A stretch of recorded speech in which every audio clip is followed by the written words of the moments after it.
স্বরসঙ্গতি এটি ধ্বনি পরিবর্তনের রীতিতে অত্যন্ত গুরুত্বপূর্ণ একটি রীতি।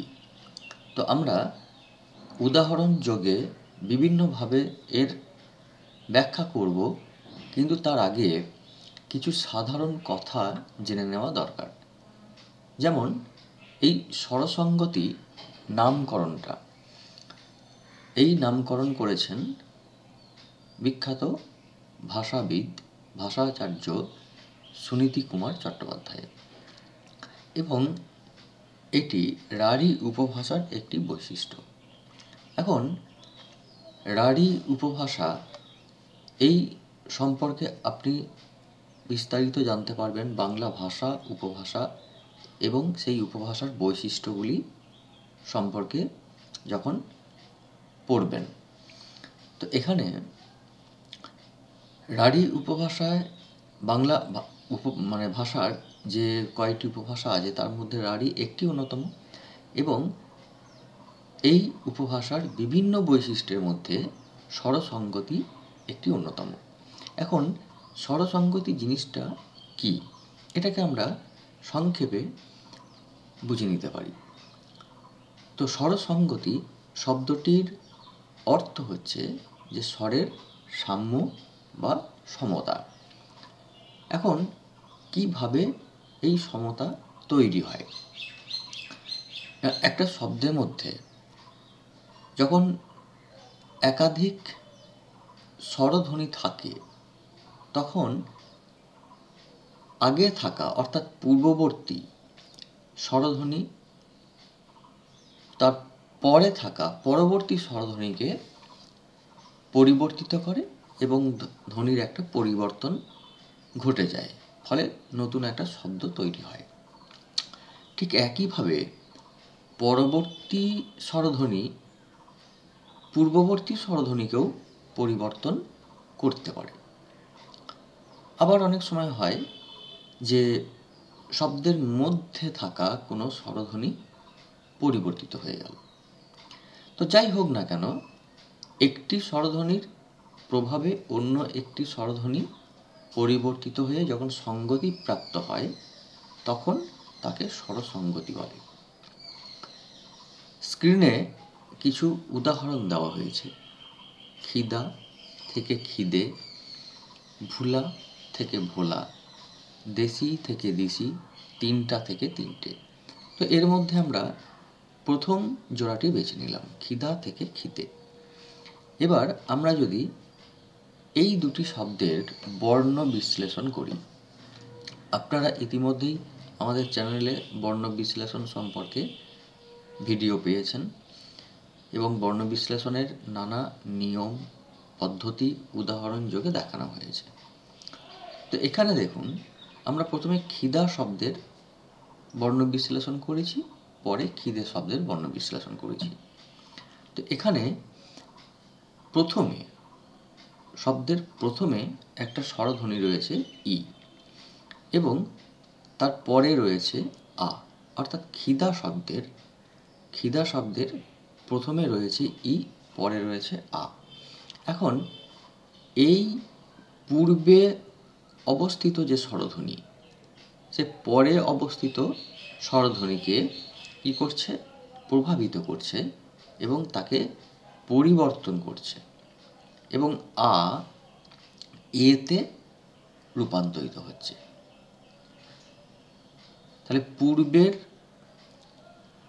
স্বরধ্বনি পরবর্তী স্বরধ্বনিকে প্রভাবিত করছে, যে কারণে খিদা শব্দটি হয়ে যাচ্ছে খিদে। এরপর আমরা ভুলা থেকে ভোলা এই শব্দটিকে যদি নিয়ে নিই, তাহলে কি দেখব? এখানেও বর্ণ বিশ্লেষণ করে দেখানো হয়েছে। এখানে দেখুন, শব্দের প্রথমে রয়েছে কি? উ ধ্বনি, পরে রয়েছে কি?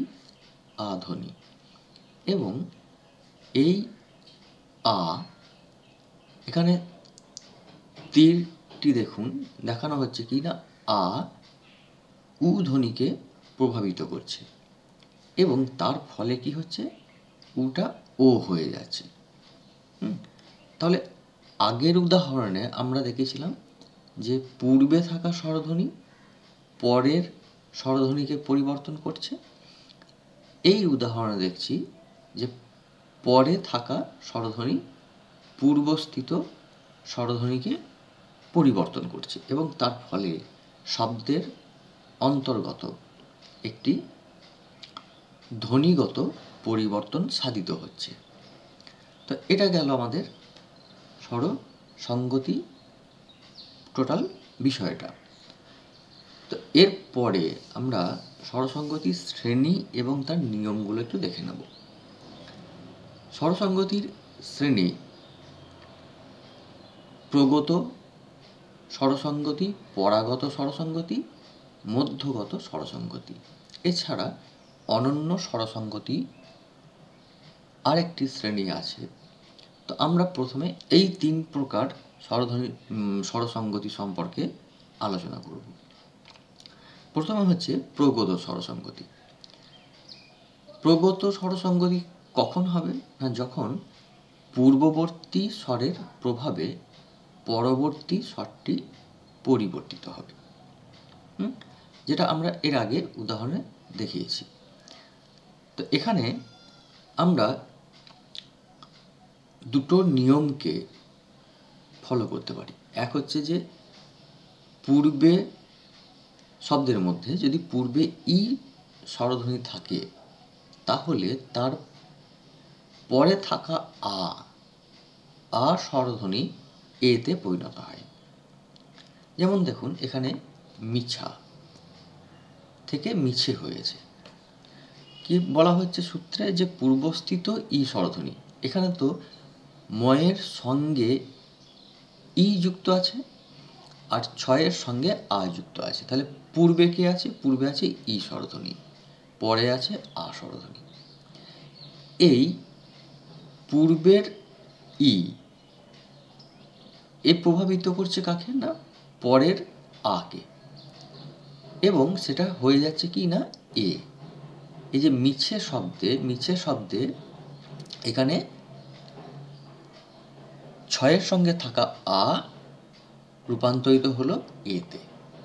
ঠিক একইভাবে ভিক্ষা থেকে ভিক্ষে, ফিতা থেকে ফিতে। তো এবার আমরা দ্বিতীয় সূত্রটি দেখে নেব, যে পূর্বে যদি উ স্বরধ্বনি থাকে তাহলেও তার প্রভাবে পরে থাকা আ ধ্বনি ও ধ্বনিতে পরিণত হয়।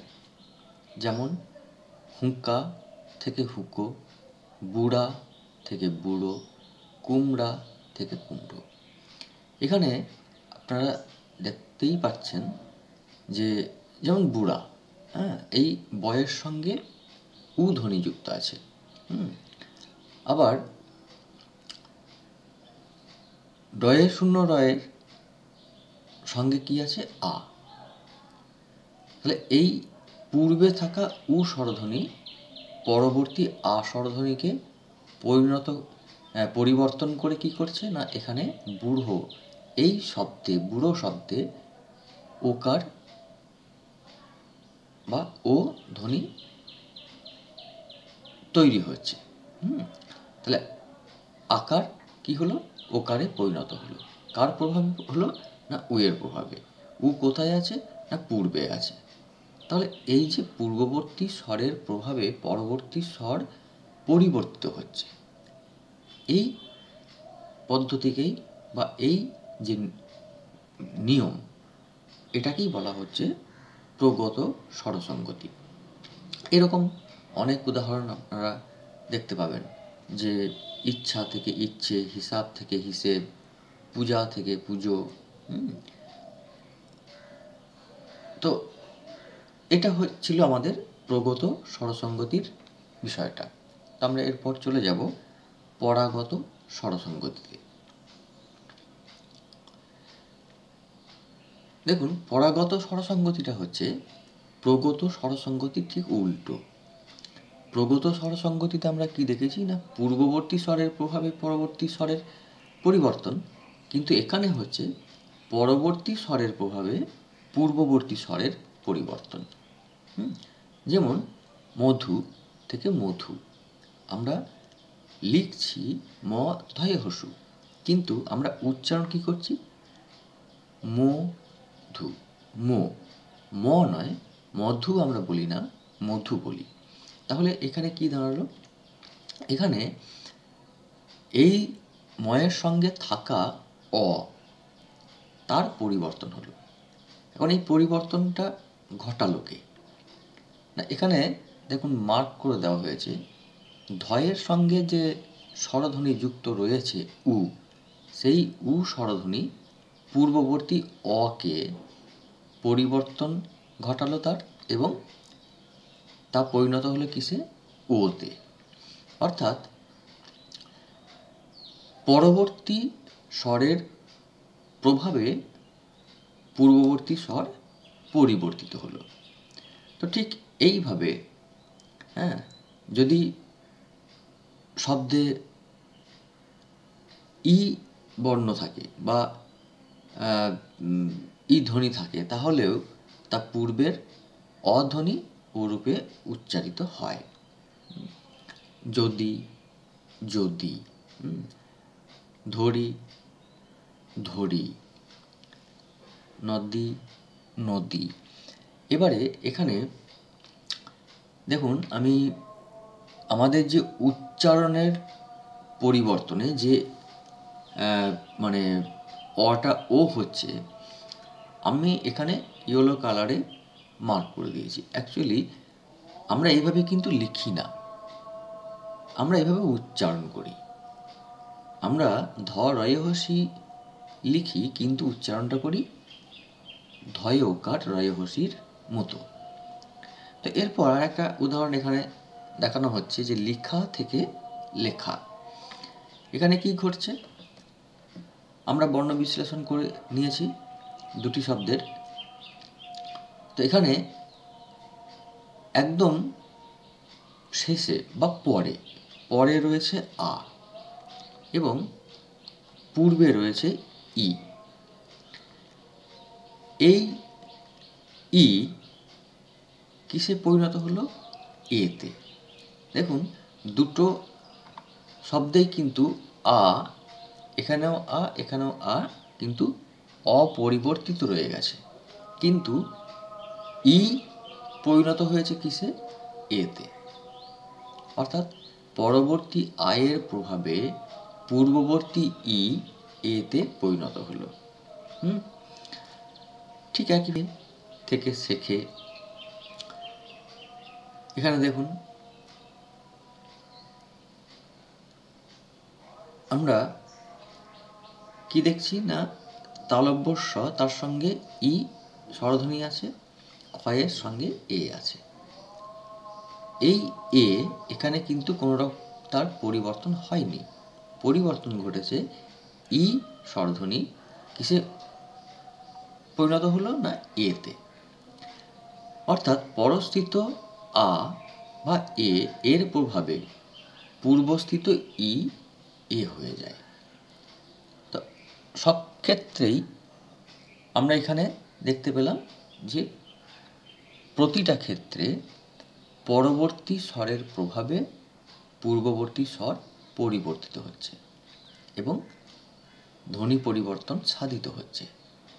এই পরবর্তী স্বরের প্রভাবে পূর্ববর্তী স্বরের যে পরিবর্তনটা, তাকেই বলা হচ্ছে পরাগত স্বরসঙ্গতি। তো আমরা এরপরে চলে যাব মধ্যগত স্বরসঙ্গতিতে। দেখা যাক মধ্যগত স্বরসঙ্গতি বিষয়টা কেমন। প্রথমে আমরা উদাহরণ নিয়ে নিয়েছি। বিলাতি থেকে বিলিতি, জিলাপি থেকে জিলিপি, ভিখারি থেকে ভিখিরি। এর মধ্যে আমরা প্রথম জোড়াটি বেছে নিলাম। এবার দুটি শব্দেরই আমরা বর্ণ বিশ্লেষণ করলাম। বর্ণ বিশ্লেষণে আমরা কি দেখছি না, মাঝে রয়েছে আ আর দুপাশে রয়েছে ই স্বরধ্বনি।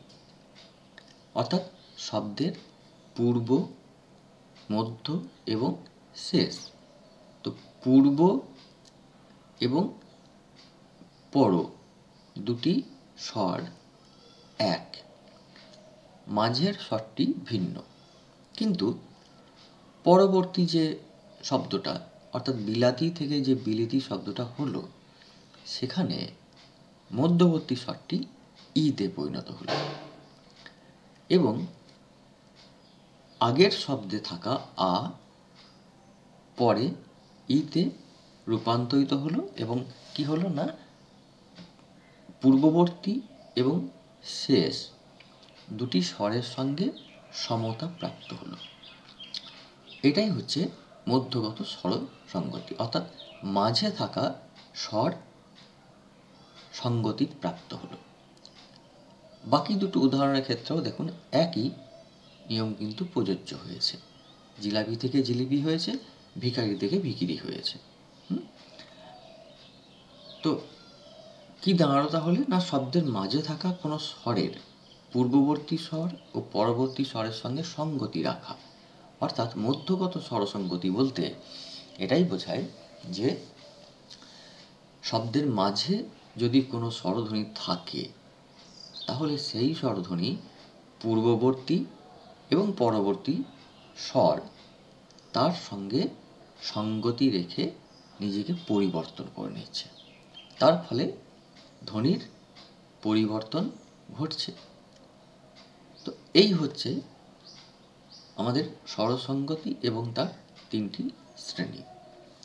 তো আপনারা আরও অনেক উদাহরণ পাবেন। এক্ষেত্রে আমাদের বাংলা ব্যাকরণ অভিধান অ্যাপটি আপনারা দেখতে পারেন। এটি গুগল প্লে স্টোরে আপনারা পেয়ে যাবেন। সম্পূর্ণ বিনামূল্যের একটি অ্যাপ এবং এখানে কোনো অ্যাডস পাবেন না, যে ফ্রি অ্যাপ বলে এখানে অ্যাড থাকবে তা নেই, কোনো ক্র্যাশের সম্ভাবনা নেই এবং রেটিং আপনারা দেখতেই পাচ্ছেন 4.2। তো আপনারা চাইলে অ্যাপটিকে ডাউনলোড করে ইনস্টল করে নিতে পারেন। প্রচুর শব্দ ওখানে উদাহরণ হিসেবে পাবেন। আশা করি ব্যাকরণের অনেক সমস্যার সমাধান আপনারা এই অ্যাপ থেকেই পেয়ে যাবেন। তো যাই হোক, আজকের আলোচনা আমাদের এই পর্যন্তই। যদি ভিডিওটি ভালো লেগে থাকে বা তথ্যগুলি উপকারে লাগবে বলে মনে হয় তাহলে একটি লাইক এই ভিডিওটিকে দেবেন এবং চ্যানেলটিকে অবশ্যই সাবস্ক্রাইব করে নেবেন। ধন্যবাদ।